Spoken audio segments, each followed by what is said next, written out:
Austin Hooper as a young tight end really developed down the stretch. And Taylor Gabriel, who had come over as a free agent from Cleveland, he really flourished, actually led the team in touchdown catches.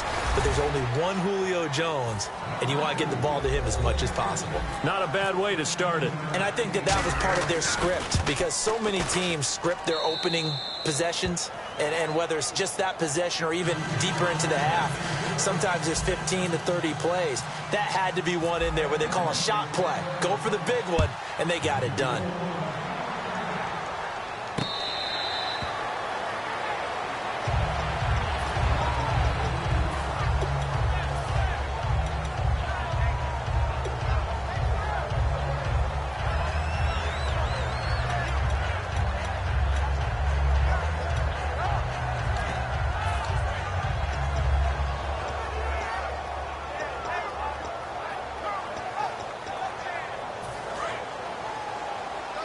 Possible run anticipation here as the D-line sandwiches together.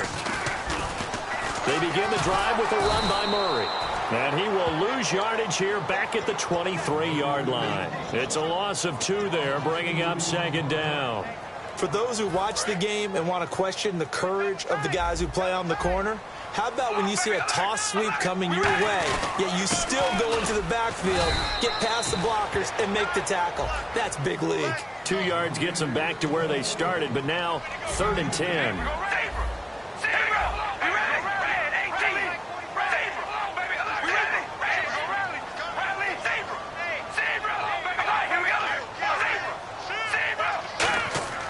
Throwing his car on 3rd down.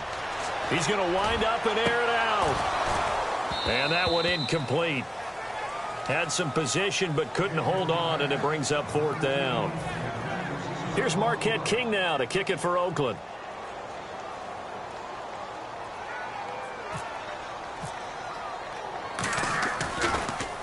This is away and a very good kick angled for the sidelines. And this one will not be returnable as it sails out of bounds. Here comes the Falcon offense now as they get set to take over here. And they were able to punch it in the end zone last time. They'll be looking to do that again here for the defense.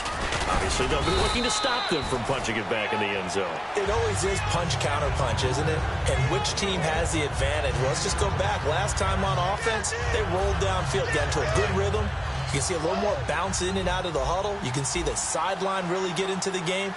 So defensively, you're thinking to yourself, how do we take that away from them? How do we get the advantage back? Let's see what they come up with. I think pressure is always the first way to go. You love pressure. I love it. Let's see if they dial it up this drive. And this defensive line will be looking to control the point of attack. And that's what they've done throughout this season. This is a terrific unit. They play together very, very well, and they don't permit big plays to happen. 18 yards the gain for number 18. One thing I can say pretty safely, that route is not called if you don't have a guy who can throw the ball and put some mustard on it. Because if you're going to lollipop it in the middle of the field, bad things usually happen. It takes a strong-armed guy who can rifle it in there, and they were able to successfully complete that one. It's a 7-yard carry to set them up with a 2nd and 3. That was another good run, and he's having an excellent day. And right now, I don't think his team could have any more confidence in handing him the football.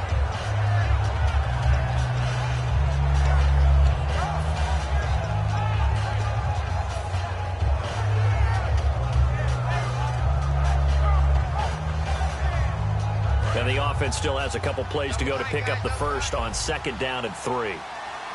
They come out with 1 back and 3 tight ends. Sliding out of the pocket and finding the tight end Hooper. And he gets this one all the way down inside the 20-yard line. Looked like the defense put pretty good pressure on him, but he's able to flush out to his right to try and evade people.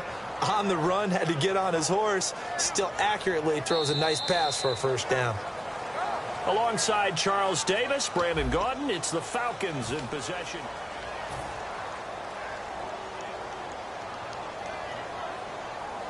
And now a 1st down following that long gain. This is Coleman. And able to push his way forward here for a good little gain. Give him 5 on the carry there, and it'll be 2nd down. And there's a run to be happy with. Good, solid yardage. He'll take that anytime you hand the ball to a back. Now Ryan on 2nd down. Escaping the pressure right. And that is incomplete.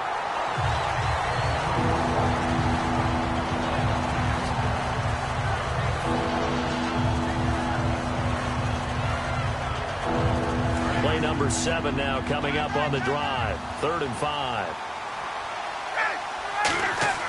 To throw is Ryan. And he's got his star receiver. It's Jones for the Falcon touchdown. Julio Jones with his 2nd touchdown here in this first half. And it's good to make it 14-0. And the Falcons will add on to their lead. Now after the touchdown, it's Bosher to kick it away.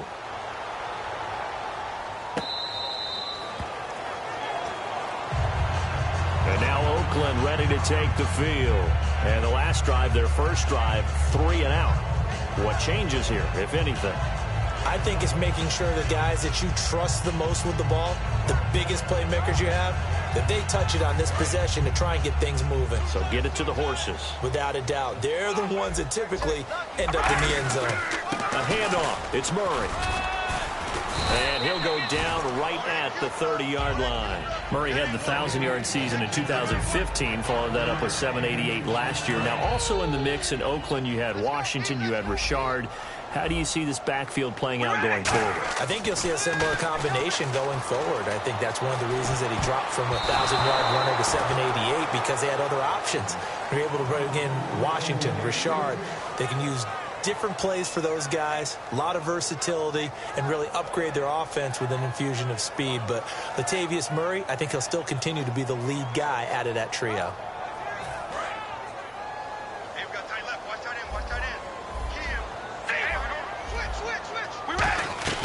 On 3rd down, Murray. And not much of an opening there, as he's only going to get this to about the 32. Now, the offense is not leaving the field. They're going to stay out and go for it on 4th and 3. Here's Carr.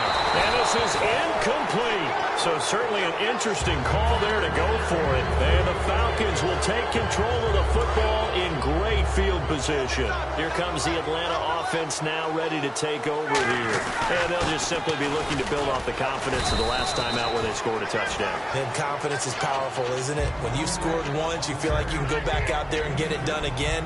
Doesn't matter what the defense throws at them. They feel like they're in a groove right now, and they want to get out there and show it. Yeah, hoping to stay in that groove here this go-around. They stay on the ground. Again, it's Coleman. And he'll lose yardage. Brought down at the 32. It's a loss of 2. Now 3rd down. They got the ball to the outer third of the field, but they could not seal that edge and lost yardage. And I love how you brought that up, because sealing the edge is often a function of the offensive tackle on the line of scrimmage, oftentimes a tight end, maybe your H-back, someone to set the edge of the line of scrimmage to give them a spot to get to. If you're not able to do that, you're not able to turn the corner. And he'll have the 1st down, getting this one to the 14-yard line. So he makes the grab, and the chains move forward. Nice job by the offensive line, giving them time to complete that 1st down pass. Coleman. And he's going to get about 4 down inside the 10 to the 9. Frustrating for a defense, energizing for an offense. Finding a way to create that type of yardage in your running game, that'll make the guys carrying the ball very, very happy.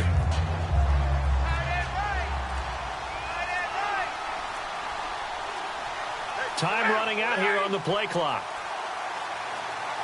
Play clock down to 0, and that's going to be a delay. Game clock at 2:01. Time for one final play before the 2-minute warning. On 2nd down, Ryan. And this is Gabriel on the catch. And he'll get it here to the 10-yard line. So 1:56 to play in this first half. We'll come back to Oakland after this. And ready for 3rd and 6.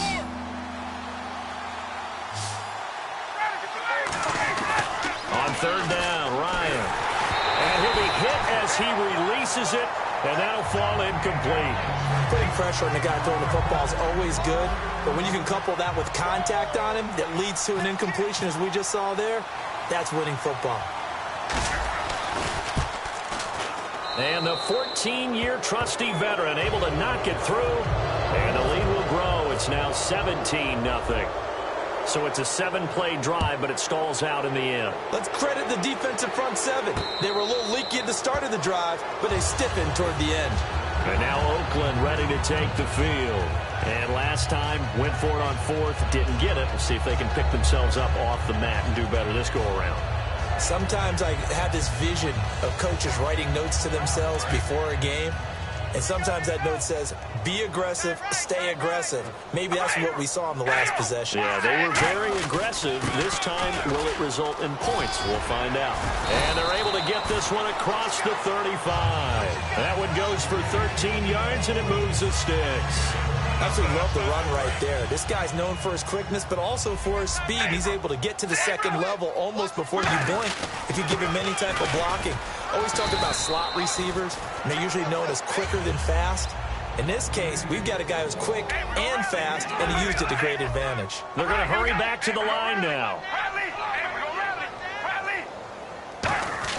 Now Carr throwing on second down. Eluding the pressure right. And that's caught inside the 30. A very nice pickup of 33 yards. So the defense blitzed. A nice job picking that up, completing the pass. And how in sync was the quarterback in his center on that play? They saw the blitz, made the appropriate calls, got the line engaged because now they know there are going to be extra guys coming at the quarterback, so they got their assignments down pat and kept them away from it. And he's able to step up in the pocket and fire one now for a really good strike. That's going to go as a loss of 2, and it'll be second down.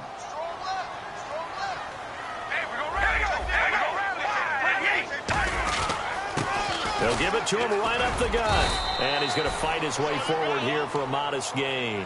And he's able to get more than half of what they needed. That brings up a 3rd and 5. But you got to give kudos to your offensive line and the guy carrying the ball because they were in a 2nd and long situation. It seemed pretty dire, but they brought it back to 3rd and manageable with that run. Carr on the give. It's Washington. And he'll take this inside the 20 and down to the 18. Now whistles come in. We're going to get a timeout here by the offense. It's just their first, so they'll have 2 remaining here before we get to halftime. Jack Del Rio going to take a chance here. His guy's going for it on 4th. Carr going to go on 4th down.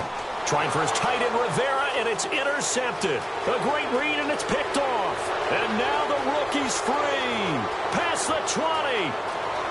And he takes this one back into the end zone, and the Falcon defense has a touchdown. So they go on 4th down. Not only do they not get it, it turns into 6 points the other way. Disastrous. And many people think you should just go ahead and knock it down in that situation. Turn it over for the offense. But I had a defensive coordinator recently tell me, we see that as a passive play. We don't do that anymore. We want the ball in our hands, and we want to head the other way. It's probably also instinct a lot of times. If you see a lot of green grass ahead of you, go ahead and grab it. It's the exact right play to do. That's knowing when to break the rules and when to make a play that maybe you hadn't been taught. First half, yeah, that's perfect. 2, Davis, deep. I gotta go. Okay, and sorry about that. Didn't know Larry got cut off early. We are back and ready for the 3rd quarter. Now comes the Raiders offense. They'll go on offense first to start quarter number 3.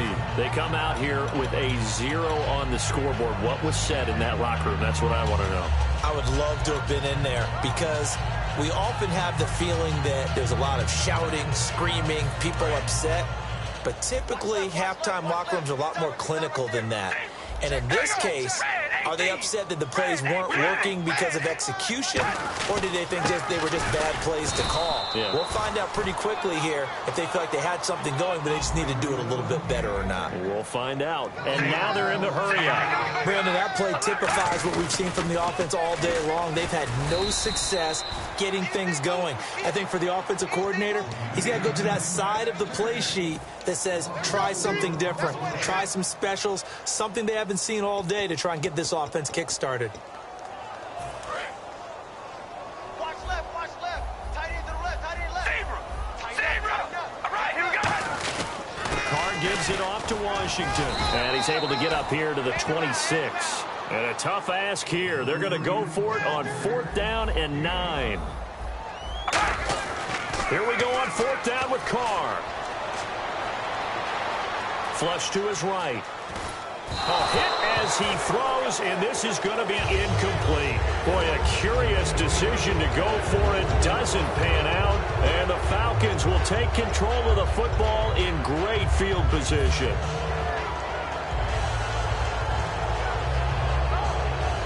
Really nice starting field position here for the offensive unit. Coleman now. Trying to find a lane, but instead he'll get back to the line of scrimmage, and no more. Just a yard on the pickup there, and it'll bring up a 2nd and 9. Tough day, tough sledding right there, and it's been that way the entire game. Not a whole lot of room to ramble for him. Yeah, you're right. It's been that way all afternoon. Didn't get a whole lot better there. They'll need to get the play off quickly. On 2nd down, here's Ryan. He hits his target. It's the tight end, Toilolo. That catch good for 5. It's 3rd down. And there's another completion to the tight end. And let's face it, it is hard to overthrow a 6'6" target. It is indeed. Quarterbacks like their speed guys. They like that huge 6'6" target that they've got in him. They really do, and it reminds me of what one great tight end told me once. He had told his quarterback, just make sure you throw it up there. You know, kind of like put up on the top shelf where the kids can't get it. And it's complete. Hooper. And he will have the 1st down before he's brought down at the 3. Almost not fair. The big guy running the corner route, being able to lean and push and get to where he wants. So how do you stop it? A lot of times you want to have a linebacker on him, a bigger body guy who can handle him physically. But a lot of times that doesn't work as well because his quickness often wins the route. They come out with 1 back and 3 tight ends. It's Coleman here. Now a loose football. Coleman lost it. And a big turnover there as his guys will get the football back. And now Oakland ready to take the field.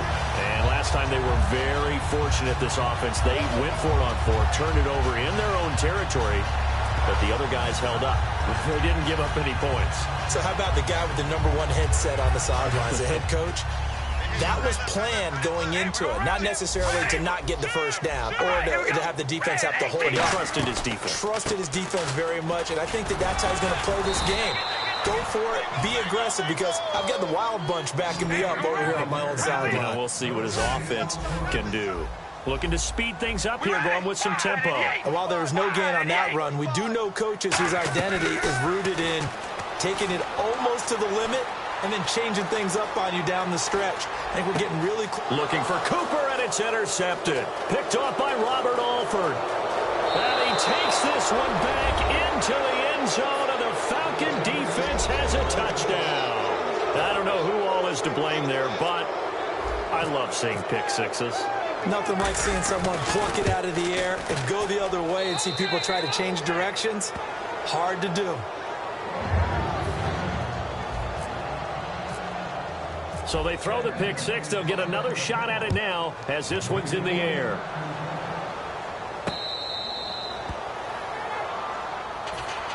And now Oakland ready to take the field.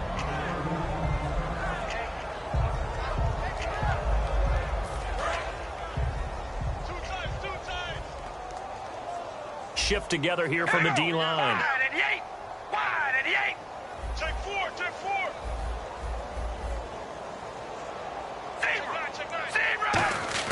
So after the fumble recovery, it's Carr. And it pops free. The collision there jarred the ball loose and brings up second down.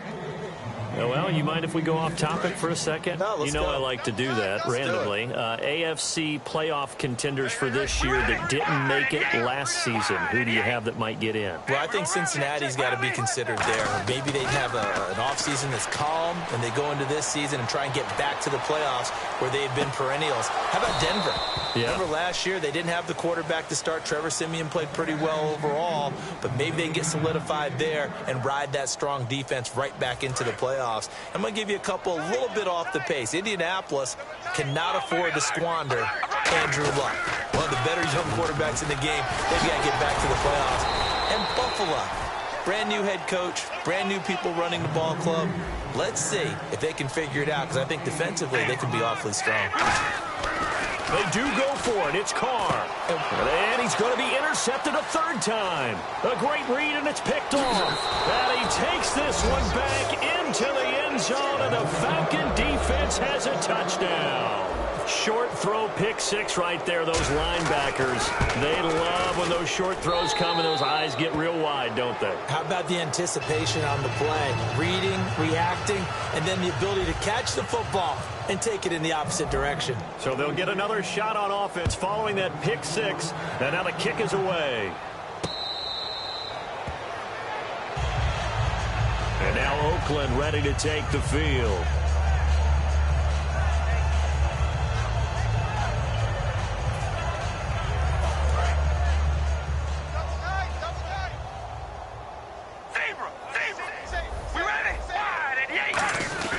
They'll try and get the running game going here with Murray. And he'll fight forward to about the 27-yard line. Give him a couple on the carry there. 2nd and 8. That's a good play by the guys on the defensive side of the ball. Held him to a gain of 2. And that changes the playbook a little bit now for the guy calling plays. 2nd and 8. Now he's got to probably think about going to the air instead of maybe staying with the ground game. And after the play on the ground, that brings up 2nd down here. All right, here we go. Wide and 8. They go with Murray again. And able to stay on his feet past the 30 to about the 33-yard line. It's a gain of 6, moves him to a manageable 3rd and 2 situation. Carr. And he couldn't hang on to it through the contact. Incomplete. And he still doesn't have a catch. We're into the second half. I think it's a little bit of a surprise to me, but that was one he should have caught. Absolutely. That was his best opportunity right there. He dropped it. And how about the call here? They need 2 yards in their own territory on 4th down, and they're going to go for it. They'll try and throw for it here. And now the ball's out. Carr lost it. Fumble. And the Falcons grab it. And this is going to be brought back. It's a scoop and score for the Falcon TD. So the defense forces the fumble. They get the score. And a guy on defense becoming offensive there, Charles. And you know they love that. Any guy on defense loves to pick up the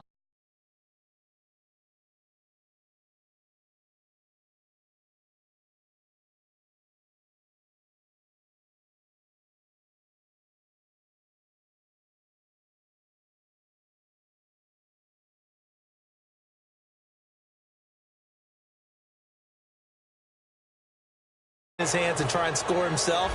In this case, that's exactly what happened. He'll be singing in the shower post-game. So here's the kickoff now as they'll get it again following that fumble return for a score. The Raiders offense now making their way back out onto the field.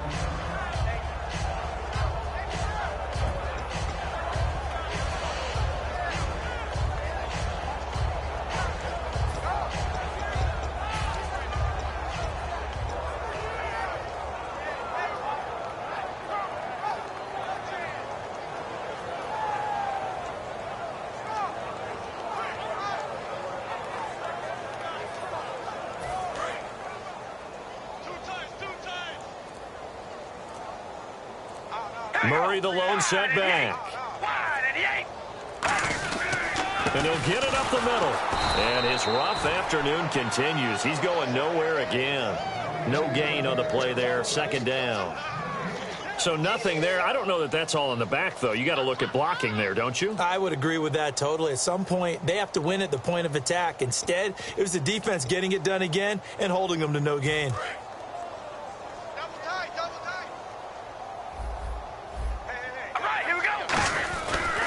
Now a give. This is Murray. And he will lose yardage and be backed up to the 24. He'll wind up losing a yard on the play, and that's going to lead to a 3rd and 11.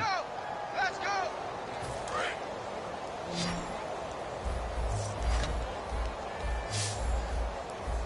All right, here we go.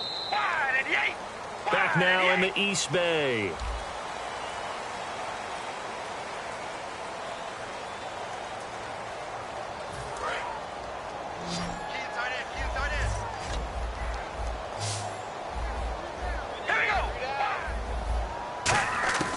Throwing his Carr on 3rd down. Flushed out right. It finds Crabtree for the completion. A big third down conversion with a gain of 28. And at this stage, down in the second half, looks like they just wanted to find a way to get it in the hands of their playmaker, and they did. I think you're exactly right. I don't think the coordinator's looking at his play sheet and trying to figure out which play will work well. He's trying to figure out how to get the ball to the playmaker that you just described. Looking down at that sheet, you find people plays, not necessarily X's and O's, and that's exactly what they did there. Now Carr. And his pass is intercepted for the 4th time today. A big seam, and he might go all the way. And he takes this one back into the end zone. And the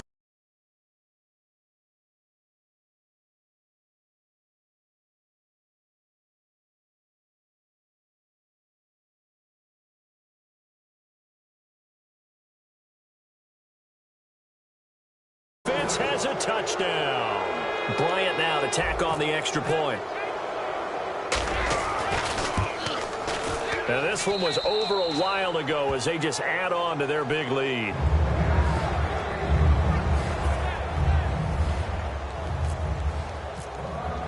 So they throw the pick six. They'll get another shot at it now as this one's in the air.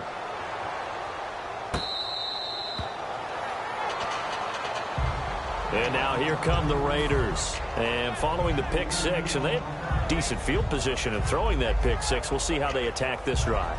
And I think all you say to your guy is, listen, let's just take care of the football a little bit better. Make some better decisions on this drive, and they'll probably help him a little bit with maybe some really high percentage throws early to let him get settled back in. But they told us, they've got confidence. That's not a problem. Yeah, not a problem at all. They just want to make sure they get things settled down a little bit for their offense. He's got a man complete. And he's finally taken down, but not before getting across midfield and across the 45-yard line. Now, they've been struggling in the passing game. Do you like the aggressiveness there? I mean, it worked on that play, but do you like it? I do, because a lot of the time you're struggling because your passing lanes are clogged. That usually happens when you're throwing the ball underneath. People start to press up on you. Push them deep. Find some space and open things up again. Being aggressive there, I think, will pay off for them. Not much there. Maybe a couple as he's taken down at the 40. Partner, we know today's NFL is really built around the guy throwing the football. But these short runs, they still pay dividends because they can take their toll on a defense, and they can add up as the game goes along. You control the clock, you control the ball, and that way you often control the game. Looking deep for Crabtree. And not only did he drop it, he dropped it in the end zone. And when all else fails as a defender, when you're not there in the coverage, your best friend is exactly what we saw there. A big play shot taken by the offense. Unfortunately, it ended in a big drop. Hello, baby. Alert. Zebra. All right, here we go. Red. They'll run it now out of the gun. And he gets the first down here as he's taken down at the 24. 17 yards on the pickup there. The drive will continue. It's a first down. So the offense has it 1st and 10.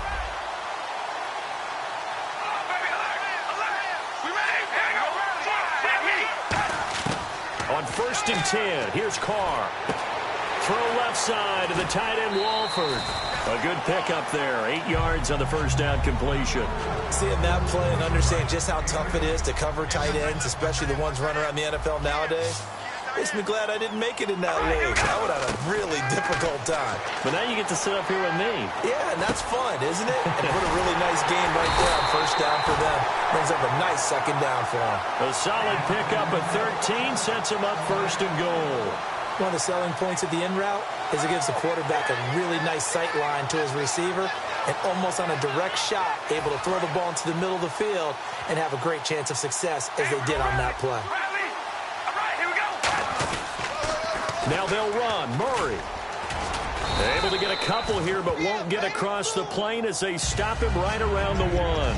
What a game this defense has played. They're pitching a shutout, so it'd be fun to watch down the stretch to see if their defensive coordinator continues to be as aggressive as he's been all game long. Again, it's Murray. And somewhat of a measure of revenge as he's in for the touchdown.